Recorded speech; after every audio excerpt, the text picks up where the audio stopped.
When you think of a park bench, what comes to mind? Do you think about a piece of outdoor furniture, or a place to sit and contemplate and watch the world go by? Or could it be viewed as a symbol of unity, used within a community as a meeting place, a space to chat with others and to forge friendships, or even a place of therapy?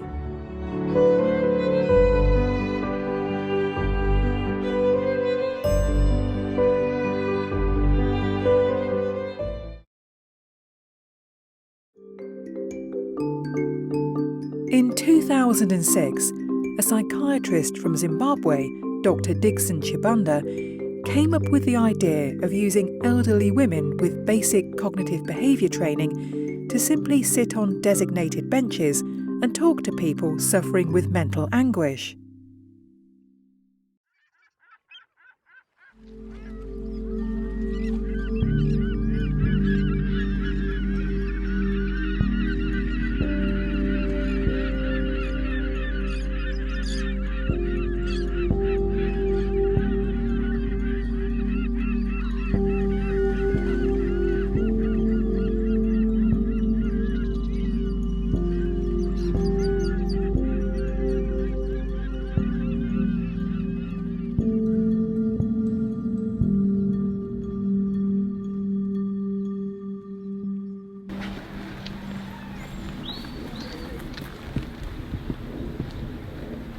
May I sit down?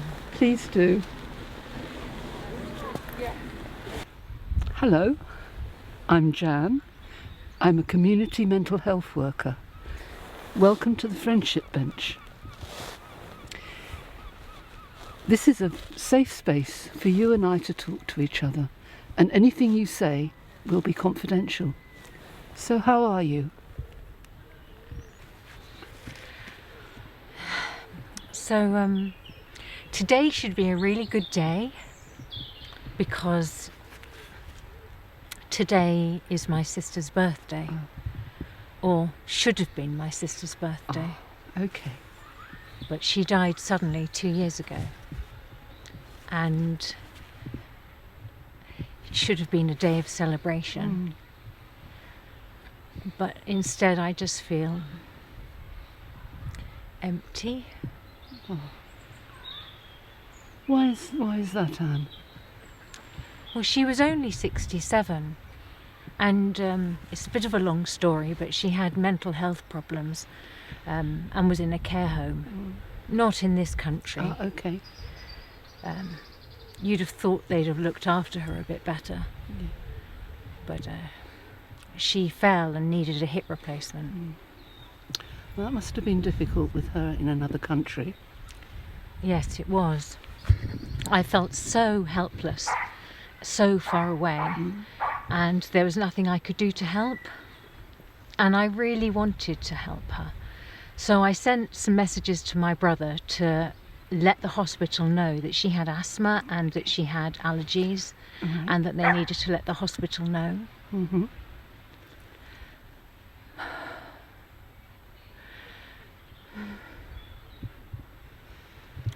Take it easy, Anne. Tell me in your own time. Well, I hadn't heard anything for a while, and then out of the blue, my brother texted me to say that she died just 10 minutes earlier. That must have been hard. I was in shock, complete shock.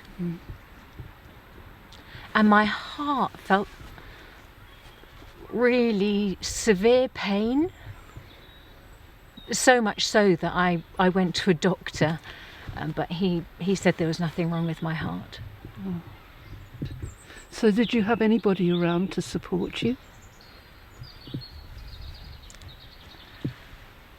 Well, I had a friend, and she said to me, Anne, what happened? What did she die from? And I said to her that I didn't know. You see, I hadn't asked. Oh, right.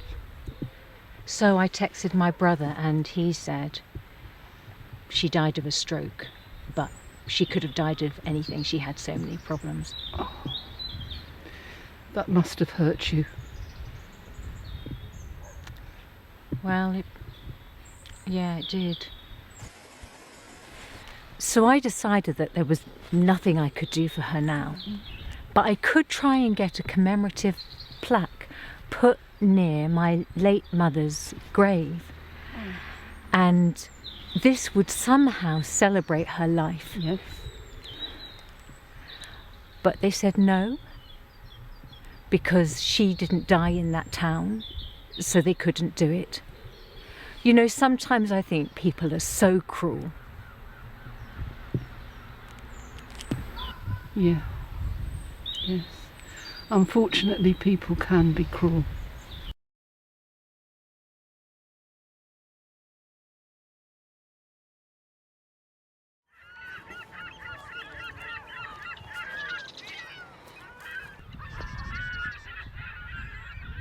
I saw the sign earlier and I wondered what it was all about.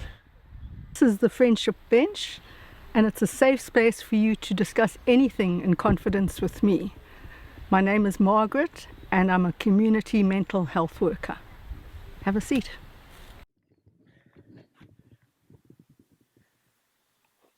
I don't have any problems as such. Life is what you make it. But, well, there is something. I suppose it is good to talk. My life hasn't worked out as I'd planned it, really. How so? I'm the main carer for my wife, Helen. She's no problem, really. I get time off in the afternoons to go walking or shopping while she's with one of her care workers. She has dementia. Very early onset, so they told me.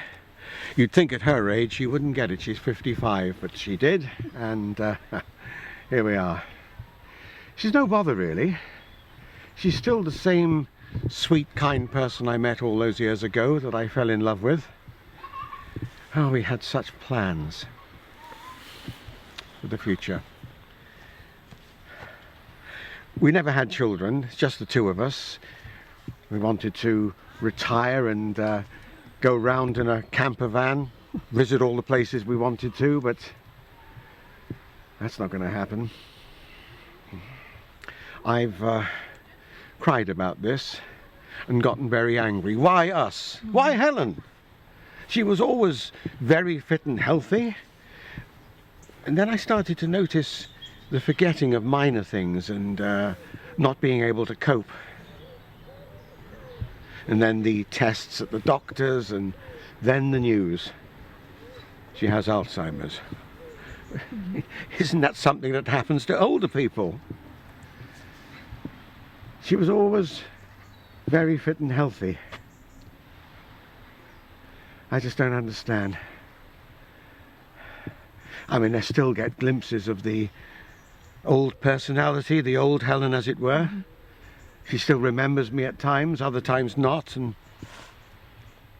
sometimes she just laughs and smiles at the thoughts in her own mind. She'd hate to see herself like this. Someone who's always been independent and well kept. She'd hate being fussed over, but now her life just consists of carers and care assessments and care packages and care plans, and being looked after 24/7. I suppose I'm resigned to the fact that she will one day leave me. I'm dreading that day. But in a way, perhaps she's left me already. It is very difficult seeing the person that you love slowly disappear. But I am glad that you've got a carer to help you at home.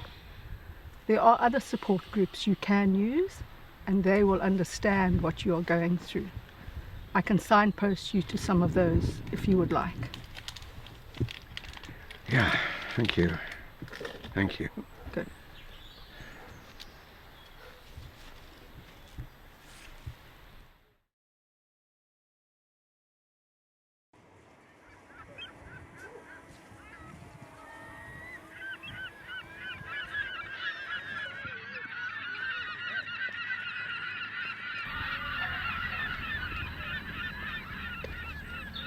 Hi, is this seat taken or? No, please sit down. Oh, thank you. Thank you. Hello, my name is Jan, and I'm a community mental health worker. Okay. Welcome to the Friendship Bench. So how are you today? Things have been a bit weird, difficult, if you will. I've issues with everything, if I'm honest. Okay. Do you want to tell me something about maybe one of them? It's mainly my parents. They're never happy with me nowadays. They have issues with everything I do. Yeah, that must be hard for you. How does this happen? What are you doing that's making life difficult? My parents, they're both workers. My dad's a plumber and my mum's a teacher. Right. They both got it in their heads that I need to get a real job. You know, I'm an actor. It's what I do. It's what I love doing, and they just don't see it like that. No. They go, "Oh, acting's all good and fun. It's a great hobby, but there's no career in it. Yes. But it makes me happy, and it's what I want to do." My dad, he goes, "You've got to secure yourself a proper trade, son." I tried making him happy once. Took a holiday job with his mate at his plumbing company. Got sacked after 3 weeks because I didn't really know what I was doing. Right. Not your bag, eh? No. Of course, he doesn't remember that bit. No. My mum, that's a whole nother kettle of fish. She keeps going, "When are you going to settle down, son?" Sometimes she says, "When are you going to get a girlfriend?" And others she'll go, "I'm so looking forward to grandchildren. I'm 21. Yes. I wouldn't know what to do with a family if I had one." And then she goes, "Oh, well, I had you when I was 20, like that's a comparable metric." I had to visit them the other week and ended up leaving up early because it was like listening to a broken record. Yeah. I wanted to scream into their face, "Why can't you just be happy for me? I'm happy for me. Why can't you do the same?" It stresses me out all the time now. Yeah. I can feel that. We're on the Friendship Bench, so would you mind if I said something to you out of friendship? Please, I Okay. could use that.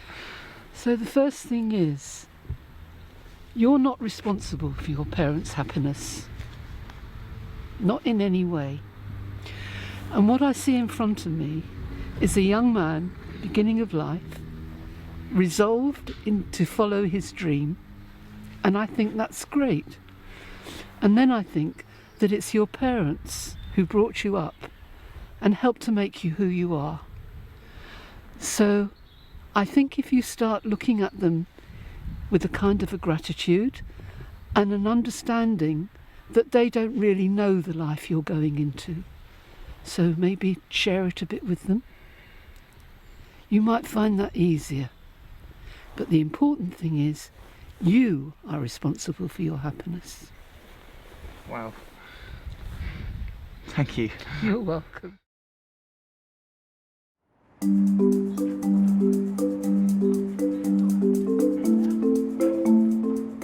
We caught up with Dr. Chibanda in London recently. He reflected on what motivated him to start the Friendship Bench project.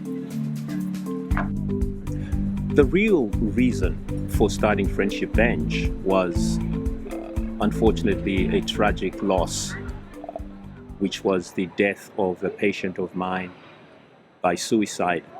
Erica was her name. When Erica took her own life, it really got me into this soul-searching journey, trying to figure out what my role was as a psychiatrist. Erica took her own life because she didn't have the bus fare that she needed to get to the hospital where I worked. And through that struggle, that internal struggle, I realized that I had to find a way of taking mental health to the community. And that's how I started working in Bari. And I was fortunate to start off this work with 14 grandmothers who just happened to be randomly available in the community. And that's how we really started. Benches are the perfect mental health platform because they encourage people to interact. We see benches as a way of really creating that space that enables people to share their stories. See, the work that we do is really about storytelling. It's really about sharing stories. It's really about making people feel comfortable to be vulnerable in a safe space. And so the grandmothers are one of the perfect resource that you can interact with on benches in communities, not only in Zimbabwe, but across the world.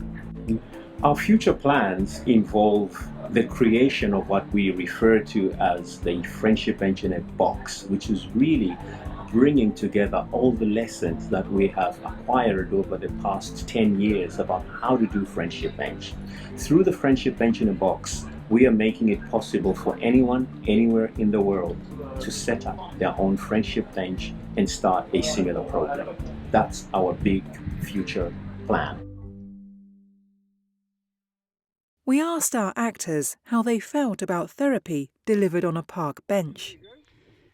It's interesting. I'm not sure whether in real life I do this sort of thing. Okay. I mean, I've been in therapy before, I've been to counsellors before, but I'd be worrying in case people were listening. Strangers overhearing, I think, is the thing I'd be at the back of my mind. Although I think it's a great idea, I'm not sure whether I would do and it. from a point of view of the training of the therapist, would you have any concerns about that? I would, but I think there's also such a thing as gut feeling. I mean, I feel as if I could be drawn to this bench. Okay. Whether I'd stay as an unmet. But then that would depend on the rapport that you're building up. That's right. With I the mean, therapist. that thing that happens it happens or it doesn't happen within the first few seconds. Yeah. And so if there was a good feeling there, I might open up. But I think I'd be very cautious. Okay, and I think the training that is given to the counsellors is a good situation where they can feel, they should be trained to make you feel at ease. So hopefully that would make you stay. Yeah. And if it was a nice day as well. And a nice day would make it in the springtime or the summer, that would also help. But yeah, I think it's a great idea for the right person. Obviously, any form of therapy isn't it? You know, Okay. And what do younger people in the community think of the concept of using friendship benches as a source of therapy? So I was one of the actors that participated in the filming of this project, and what really drew me to the concept was the idea of accessible mental health care for all ages at any time. And I still had my reservations going in though, because I didn't know how I was going to respond to talking about my feelings with what amounted to a complete stranger. So how did you find speaking to a random person about your problems? Well, men are different. They tend to keep their feelings more under wraps. Personally, I would prefer to speak to some of my mates first. I would worry that an elderly woman would judge me or want to censor some of the things I tell her because it would shock her, or simply I would prefer to speak to a man on this matter.